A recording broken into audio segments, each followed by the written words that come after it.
नमस्कार दोस्तों, राधे राधे।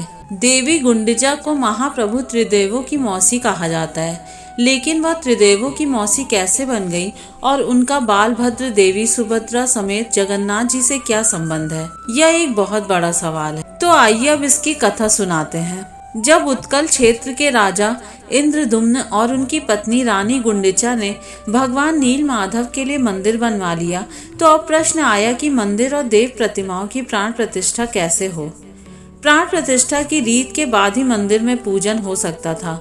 सवाल उठा कि इस कार्य के लिए योग्य ब्राह्मण कौन होगा। इस पर विचार होने लगा। इधर जब देवर्षि नारद उत्कल पहुंचे तो राजा ने उनसे प्राण प्रतिष्ठा का पुरोहित बनने का निवेदन किया, लेकिन देवर्षि नारद ने कहा, इस दिव्य विग्रह की प्राण प्रतिष्ठा ब्रह्मा जी को ही करनी चाहिए, इसलिए आप मेरे साथ चलिए और उन्हें आमंत्रण दीजिए, वह जरूर आएंगे। राजा इसके लिए सहर्ष तैयार हो गए और ब्रह्मा जी को आमंत्रण देने के लिए देवर्षि के साथ चलने को कहने लगे। तब नारद मुनि ने कहा कि राजन, क्या आपने ठीक से विचार कर लिया है कि आप चलना चाहते हैं? राजा ने कहा, इसमें विचार की क्या बात है, अब तो श्री मंदिर की स्थापना का अंतिम पड़ाव है, प्राण प्रतिष्ठा होनी है, फिर मैं संन्यास धारण कर लूंगा। तब देवर्षि नारद ने कहा कि आप पहले विचार कर लीजिए और ब्रह्मलोक चलने से पहले अपने परिवार से आखिरी बार मिल तो लीजिए। आखिरी बार ये शब्द सुनकर रानी गुंडिचा असहज हो गई। राजा भी कुछ समझ नहीं पाए। राज परिवार परेशान हो गया। तब देवर्षि नारद ने कहा, आप मनुष्य हैं, ब्रह्मलोक जाने और वहां से लौटने में धरती पर बहुत सारा समय बदल चुका होगा, कई शताब्दियां लग जाएंगी। जब आप लौटेंगे तो ना आपका राज परिवार रहेगा और ना ही ये राज्य, सगे संबंधी भी जीवित नहीं रहेंगे। पूरी नीलांचल क्षेत्र में किसी और राजा का शासन रहेगा। आप ब्रह्मदेव को लेकर लौटेंगे तो शायद ही आप इस क्षेत्र को पहचान पाए। अब राजा के लिए नई परेशानी सामने थी। वह मृत्यु से तो नहीं डरते थे, लेकिन उन्हें इस बात की चिंता थी कि श्री मंदिर की स्थापना नहीं हुई और जब तक ब्रह्मदेव को लेकर लौटे तब तक ये ना जाने किस हाल में हो। देवर्षि नारद ने उनकी इस चिंता को भांपते हुए कहा कि आप ब्रह्मलोक चलने से पहले राज्य में 100 कुएं, जलाशय और यात्रियों के लिए सराय बनवा दे। इसके साथ ही 100 यज्ञ करवाकर पुरी के इस क्षेत्र को पवित्र मंत्रों से बांध दे। इससे राज्य में कीर्ति रहेगी और पूरी क्षेत्र सुरक्षित रहेगा। राजा ने ये सारे कार्य करवा लिए और फिर चलने के लिए तैयार हो गए। तब रानी गुंडिचा ने कहा कि जब तक आप लौट कर नहीं आते, मैं प्राणायाम के जरिए समाधि में रहूंगी और तप करूंगी। विद्यापति और ललिता ने कहा कि हम रानी की सेवा करते रहेंगे। राजा ने विद्यापति से राज्य भी संभालने के लिए कहा, लेकिन उन्होंने राजगद्दी पर बैठने से इनकार कर और कहा कि मैं रानी माँ की सेवा करते हुए ही राज्य का संरक्षण करता रहूंगा।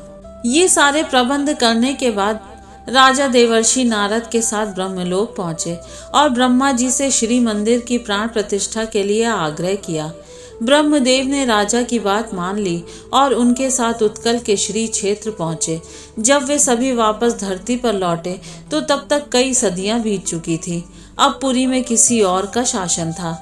राजा के सभी परिजनों की मृत्यु हो चुकी थी, बल्कि उनके सभी संबंधियों की पीढ़ियों में कोई नहीं बचा था। इस दौरान श्री मंदिर भी समय की परतों के साथ रेत के नीचे दब गया था और सदियों तक रेत में ही रहा था। जब राजा ब्रह्मलोक को गए और वापस लौटे तब तक धरती पर बहुत सा समय बीत गया था। राजा इंद्रदुम्न का राज्य पुरुषोत्तम क्षेत्र काफी बदल चुका था और रही सही कसर समुद्री तूफानों ने पूरी कर दी। जब राजा इंद्रदुम्न वापस लौटे तब पुरी में एक अन्य राजा गालू माधव का राज्य था। राजा इंद्रदुम्न के लौटते ही देवयोग से एक तूफान के कारण सागर किनारे बना श्री मंदिर ऊपर आ गया। राजा गालू माधव ने खुदाई कराई और उसकी स्थापना कराने की तैयारी करने लगे। इसी दौरान भूतकाल के राजा रहे इंद्रदुम्न ब्रह्मदेव को लेकर आ गए। अब नए राजा गालू माधव और प्राचीन राजा इंद्रदुम्न के बीच विवाद की स्थिति बन गई। तब हनुमान जी संत के वेश में आए और उन्होंने सारे घटनाक्रमों से नए राजा गालू माधव को अवगत कराया। राजा गालू माधव भी कृष्ण भक्त थे। संत वेश में हनुमान जी ने उनसे कहा कि अगर ये राजा सत्य बोल रहे हैं तो इन्हें मंदिर के गर्भगृह का द्वार खोजने के लिए कहो। गालू माधव के कहने पर राजा इंद्रदुम्न, जिन्होंने इस मंदिर को बनवाया ही था, उन्होंने सहजता से रेत में दबे मंदिर के गर्भगृह का मार्ग खोज लिया, जो कि गालू माधव के सैनिक और कारीगर अभी तक नहीं कर पाए थे। मंदिर का गर्भगृह सामने आते ही चारों ओर नील माधव का नीला प्रकाश फैल गया और मंदिर अपनी पूर्णता के साथ सामने आ गया। इधर रानी गुंडिचा को भी अपने पति के लौट आने का एहसास हुआ तो वो समाधि से उठी। जब उन्होंने आंखें खोली तो सामने एक युवा दंपति हाथ जोड़े खड़ा था। रानी ने उनका परिचय पूछते हुए कहा कि क्या तुम विद्यापति और ललिता के बेटे बहू हो? तब सामने खड़े दंपति ने कहा कि नहीं, वे तो हमारे बहुत पुराने पूर्वज थे। हम कई पीढ़ियों से आपको माई मानकर पूछते आ रहे हैं। यह हमारे कुल की बहुत पुरानी परंपरा है। आप हमारे लिए देवी हैं और हम ये मानते हैं कि आपकी वजह से ही पूरी क्षेत्र में कभी कोई आपदा नहीं आई। तब रानी गुंडिचा ने कहा, नहीं बच्चों, मैं कोई देवी नहीं हूँ, लेकिन तुम्हारी पूर्वज जरूर हूँ। तुम मुझे सागर तट पर श्री मंदिर ले चलो। तब उस नौजवान ने रानी गुंडिचा को रेत से दबे मंदिर के मिलने की जानकारी दी और उन्हें वहां ले गए। एक बार फिर राजा इंद्रदुम्न और रानी का मिलन हुआ। रानी की बात सुनकर राजा गालू माधव को भी सभी बातों पर भरोसा हो गया। इसके अलावा उन्हें राजा के बनवाए 100 कुएं, जलाशय और सराय के भी अवशेष मिले, जिससे उन्हें राजा की कीर्ति का पता चला। गालू माधव ने खुद को राजा की शरण में सौंप दिया और उनसे कृष्ण भक्ति पाने की प्रार्थना की। अब सारी बातें सामने आने के बाद मंदिर की प्राण प्रतिष्ठा हुई। ब्रह्मदेव ने एक यज्ञ कराकर रानी गुंडिचा और राजा इंद्रदुम्न के हाथों जगन्नाथ भगवान की प्राण प्रतिष्ठा कराई। प्रतिष्ठा होते ही भगवान जगन्नाथ बहन सुभद्रा और भाई बलभद्र के साथ प्रकट हो गए। उन्होंने राजा को आशीष देकर उससे मन चाहे वर मांगने को कहा। राजा ने मांगा कि जिन सैनिकों श्रमिकों ने मंदिर के निर्माण और इसे फिर से रेत से निकाल लेने में श्रम, उन सभी पर अपनी कृपा बनाए रखना। जगन्नाथ भगवान ने कहा, और मांगो। तब राजा ने कहा, जब भी जगन्नाथ जी की कथा कही सुनी जाए तो आपके परम भक्त विश्वसु, मेरे भाई विद्यापति और उसकी पत्नी ललिता का नाम जरूर लिया जाए। भगवान ने कहा, और मांगो। तब राजा ने कहा, इस कार्य के लिए मेरा साथ देते हुए रानी गुंडिचा ने अपने मातृत्व सुख को भी त्याग दिया। उसे भी अपने चरणों में विशेष स्थान दीजिएगा। तब भगवान ने कहा, और मांगो। राजा ने कहा, आपके इस मंदिर में दर्शन करने वाले सभी श्रद्धालुओं को धर्म पथ पर चलने का आशीर्वाद दीजिए। भगवान ने कहा, और मांगो राजन। तब राजन ने कहा कि और क्या मांगू? तब बलभद्र ने कहा, तुमने जो कुछ मांगा है वह दूसरों के लिए मांगा है, क्या तुम्हें खुद के लिए कुछ नहीं चाहिए? तब राजा इंद्रदुम्न ने कहा, आप तीनों के साक्षात दर्शन के बाद मेरी कोई लालसा नहीं बची। तब भगवान मुस्कुराए और बोले, राजन, तुम्हारी इच्छा अनुसार सभी सेवकों श्रमिकों पर मेरी कृपा रहेगी। उनकी पीढ़ियां ही मंदिर के अलग अलग कार्यों में सेवा देंगी।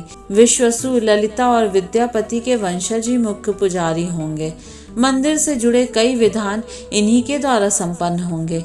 आज भी जगन्नाथ मंदिर में रथ के अलावा नई प्रतिमाओं का निर्माण भी तब से चले आ रहे सेवकों के वंशज ही कर रहे हैं। इसके बाद भगवान रानी गुंडिचा की ओर मुड़े और कहा, आपने तो माँ की तरह मेरी प्रतीक्षा की है।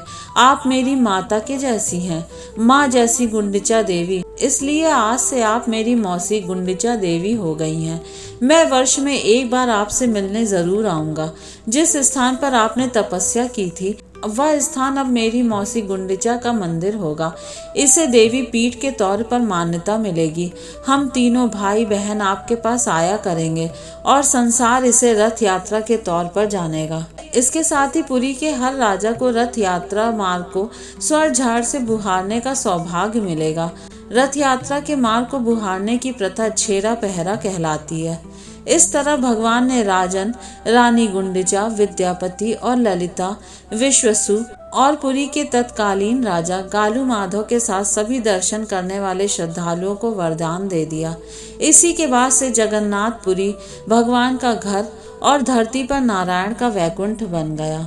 पुरी के श्री मंदिर में विद्यापति और ललिता और विश्वसु के वंशज ही पूजा करते आ रहे हैं। इन्हें दैतापति भी कहते हैं। इसके अलावा अन्य सेवा कार्यों में भी श्रमिकों, कारीगरों के वंशज ही शामिल हैं। ज्येष्ठ पूर्णिमा के दिन भगवान का प्राकट्य हुआ था। इसे उनके जन्म के तौर पर देखा जाता है और फिर 15 दिन के विश्राम के बाद उन्हें गर्भगृह से बाहर लाकर सभी को दर्शन कराए जाते हैं और रथ यात्रा निकाली जाती है। यही परंपरा आज भी जारी है। इसलिए भगवान हर वर्ष अपनी मौसी गुंडिचा देवी के पास रथ से जाते हैं। राजा इंद्रदुम्न की पत्नी रानी गुंडिचा ही भगवान की मौसी हैं। उनके धाम की मान्यता शक्ति पीठ के बराबर है, जिसे गुंडिचा पीठ, गुंडिचा देवी और गुंडिचा तीर्थ भी कहा जाता है। तो प्यारे भक्तों, अगर आपको ये कहानी अच्छी लगी हो तो वीडियो को लाइक और चैनल को सब्सक्राइब ज़रूर कर दीजिएगा और कमेंट में जय जगन्नाथ जी जरूर लिखिएगा। धन्यवाद।